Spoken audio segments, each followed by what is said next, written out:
महाशिवरात्रि का व्रत आने वाला है, तो महाशिवरात्रि के व्रत में हम घर पर कैसे पूजा करेंगे, संपूर्ण विधि मैं आपको करके दिखाऊंगी। स्वागत है, मैं भाविनी मिश्रा आप सभी के सुखी स्वस्थ और मंगलमय जीवन की कामना करती हूँ। तो सबसे पहले एक चौकी ले लेंगे और उस चौकी पर भगवान शिव, माता पार्वती, शिव परिवार की फोटो रखेंगे और मैंने हाथ से मूर्तियां भी बनाई हैं शिवलिंग की। इसका वीडियो भी मैं चैनल पर डाल दूंगी, आप देख सकते हैं। तो कलश स्थापित करेंगे। कलश स्थापित करने के लिए आप चाहे तो नीचे चावल का ढेर कर सकते हैं या पुष्प रखेंगे, उसके ऊपर जल से भरा हुआ कलश रखेंगे, उसके ऊपर आम के पत्ते या अशोक के पत्ते आप लगा सकते हैं। चावल से भरी कटोरी रखेंगे और ये देखिए, ये मैंने बनाए हैं, शिवलिंग बनाया है और मिट्टी से, और गणेश जी और माता पार्वती बनाई है। तो इस तरह से आप बनाएंगे। इसका वीडियो मैं चैनल पर डाल दूंगी, आप वहां से देख सकते हैं। सर्वप्रथम भगवान गणेश जी की हम पूजा करेंगे।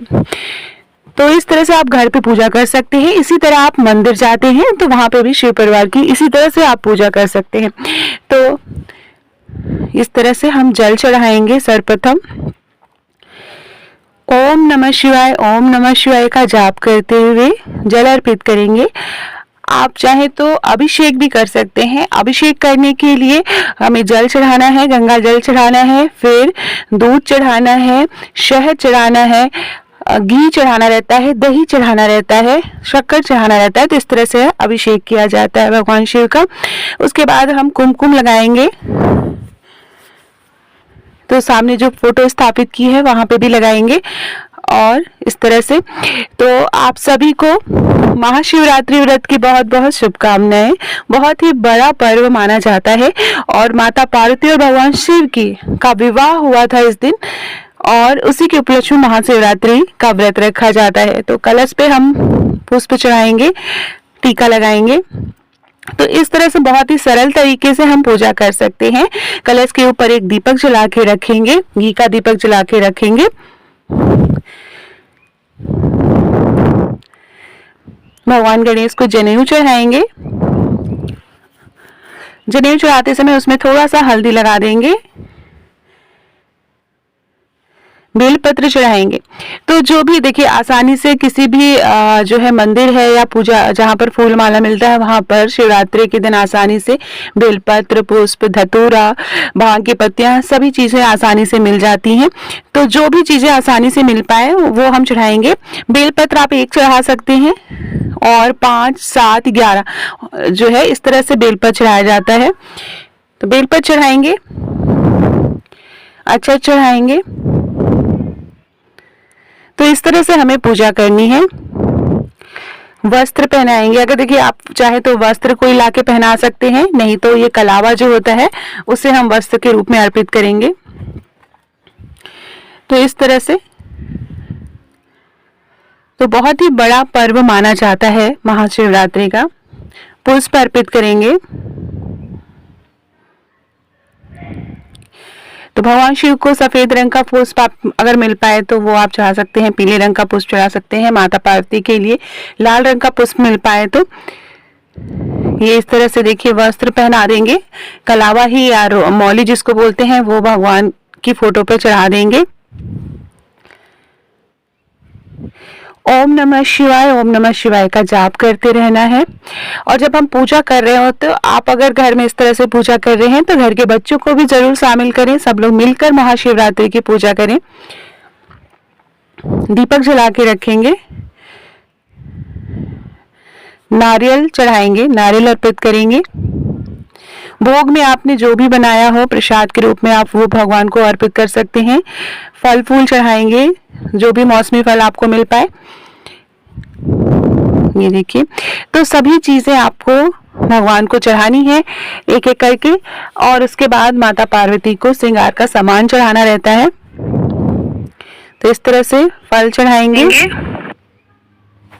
माता पार्वती ने 108 वर्षों तक घोर तपस्या की थी, उसके बाद भगवान शिव को प्राप्त किया था और आज के दिन ही भगवान शिव और माता पार्वती का विवाह हुआ था। तो जो भी मीठी चीजें आप बना सकते हैं वो भोग में चढ़ाएंगे। उसके बाद हम माँ पार्वती को सिंदूर चढ़ाएंगे। तो हमारे यहाँ जो है 7 बार सिंदूर चढ़ाया जाता है, फिर 7 बार सुहाग दिया जाता है। तो आपके यहाँ देख लीजिएगा आपके परिवार में कैसे लिया जाता है। जो भी आपने भोग लगाया है उसकी आचमनी देंगे, भगवान को भोग अर्पित करेंगे। ये देखिए सिंदूर चढ़ाएंगे तो 7 बार हमारे यहाँ चढ़ाया जाता है। बहुत से लोग 5 बार चढ़ाते हैं या 3 बार चढ़ाते हैं और 3 बार फिर अपनी मांग में लगाते हैं। तो इस तरह से सुहाग लेते हैं। माँ पार्वती को श्रृंगार का सामान चढ़ाएंगे, जो भी चीजें आसानी से उपलब्ध हो पाए। चूड़ी, बिंदी और सिंदूर जरूर चढ़ाते हैं।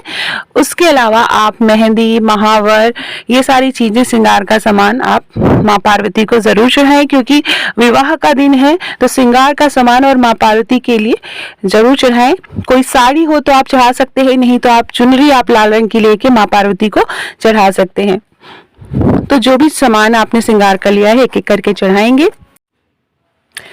तो बहुत से लोग जब मंदिर में पूजा करते हैं तो वहां पे गठबंधन करते हैं। जो मौली या रच्छा है उससे भगवान शिव और माता पार्वती को इस तरह से रच्छे से बांधते हैं। तो गठबंधन भी करने की बहुत जगह प्रथा है। तो अगर आप मंदिर में पूजा कर रहे हैं तो इसी तरह से हम मंदिर में भी पूजा करेंगे। सारे सामान आप भगवान को अर्पित करेंगे, श्रृंगार का सामान माता पार्वती को अर्पित करेंगे। तो इस तरह से हमें पूजा करनी है। महाशिवरात्रि के दिन स्नान और दान का भी विशेष महत्व माना जाता है। किसी पवित्र नदी में आप स्नान कर सकते हैं, नहीं तो घर में ही गंगा जल डाल के जरूर स्नान करें और दान जरूर करें। या पंडित जी को आप सीधा निकाल सकते हैं, क्योंकि व्रत, कोई भी व्रत रहते हैं तो उसके बाद दक्षिणा जरूर देनी चाहिए।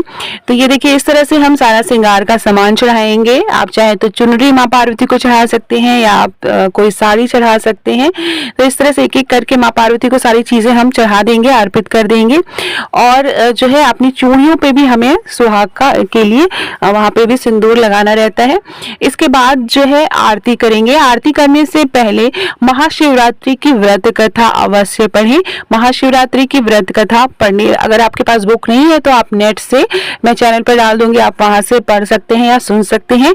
उसके बाद आरती करेंगे। गणेश भगवान जी की आरती, भगवान शिव की आरती और माता पार्वती की आरती करेंगे। आरती करने के बाद आचमनी करेंगे और इस तरह से भगवान को आरती दिखा के सभी लोग, घर के सभी लोग आरती लेंगे और उसके बाद प्रसाद ग्रहण करेंगे। तो इस तरह से बहुत ही सरल तरीके से हम महाशिवरात्रि की पूजा कर सकते हैं घर पर, और अगर आप चाहें तो मंदिर में भी पूजा कर सकते हैं। यही तरीका आप मंदिर में पूजा करने के लिए अप्लाई कर सकते हैं।